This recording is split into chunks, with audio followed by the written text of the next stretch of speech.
역대상은 히브리어로 디브레 하야밈 알레프, 즉 시대의 기록, 첫 번째 책이라는 의미를 지니며 포로기 이후 상황에서 편집된 것으로 여겨집니다. 사무엘서와 열왕기가 신명기 사가의 일환으로 모세 율법에 대한 순종 여부가 왕국 흥망의 관건이라는 신명기적 신학의 근거에 역사를 서술했다면, 역대상은 역대기 사가로 분류되어 바벨론 포로에서 돌아온 이스라엘 백성에게 다윗 언약과 예배, 공동체가 여전히 유효하다는 메시지를 전하는 데 집중합니다. 아담에서부터 이스라엘 12지파, 그리고 다윗 왕조에 이르기까지 방대한 계보를 제시하는데, 이는 단순히 이름들을 나열하기 위함이 아닙니다. 당시 귀한 공동체가 우리는 과연 누구이며 하나님의 계획 속에서 어떤 위치에 있는가?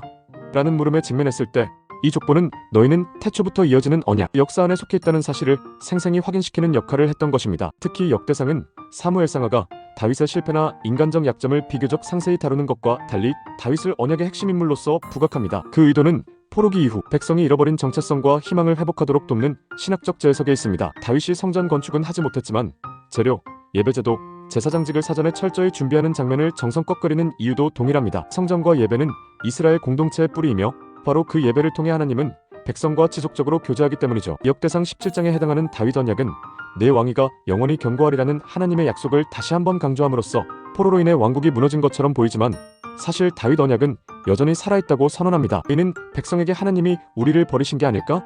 라는 절망 대신 언약은 심판 속에서도 이어진다는 희망을 제시하죠. 이처럼 역대상은 사건 중심이 아니라 다윗 언약과 성전 중심으로 역사를 재구성합니다. 그 배경에는 바벨론 포로에서 돌아왔지만 여전히 예루살렘은 폐허에 가깝고 정치적 자치권도 불안정했던 현실이 있습니다. 바로 그 현실 속에서 저자는 우리가 누구인지, 왜 예배가 중요한지를 다시 일깨워 줌으로써 귀한 공동체가 언약 백성이라는 정체성을 놓치지 않도록 돕습니다. 역대상이 사무엘서의 왕기와 다른 점을 굳이 누가 맞고 틀리다라고 볼 필요는 없습니다. 신명기 사가는 순종과 불순종의 결과라는 관점에서 역사를 해석했고, 역대기는 포로 이후에도 다윗 언약은 계속된다는 관점에서 역사를 재조명한 것입니다. 두 역사서 모두 고유의 신학적 의도를 지니며 서로 다른 시대와 공동체의 필요를 충족시켜 주었다고 할 수 있습니다. 결국 역대상이 우리에게 전해주는 도전은 이것입니다. 긴 역사적 굴곡 속에서도 하나님은 여전히 예배와 언약을 통해 백성을 붙드시며 어떠한 파멸과 절망에서도 새로운 시작을 열어가신다. 족보가 단순히 예시하기가 아닌 이유도, 그리고 다윗의 긍정적 면을 집중 조명하는 이유도 바로 그 한 줄기 소망의 빛을 놓치지 않도록 하기 위함입니다. 오늘날 우리가 역대상을 읽으며 얻을 수 있는 감동과 위로는, 어떠한 어두운 현실에 놓여 있어도